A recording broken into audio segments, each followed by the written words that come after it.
Nais pa imbestigahan ni ML Party List Representative Leila de Lima sa Kamara ang anyay haunted hospitals o mga proyektong ospital at health center ng Department of Health na hindi kumpleto, abandonado o hindi nag-ooperate.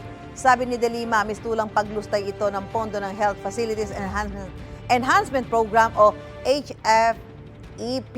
Sa budget hearing ng DOH sa Kamara, lumabas na 200 lang sa 600 health center na itinayo sa ilalim ng HFEP ang nag-ooperate. Sa budget hearing sa Senado, sinabi rin ni Senate Committee on Finance Chairman Win Gatchalian, may 15 billion pesos na halaga ng mga health center project ang hindi natapos ng contractor kahit nabayaran na ng gobyerno.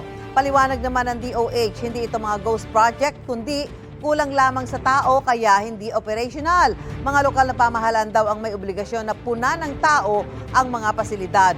Kinumpirma naman ng DOH na may ilang health centers sa Zamboanga Region na hindi pa natatapos ng mga contractor. Gusto mo bang mauna sa mga balita?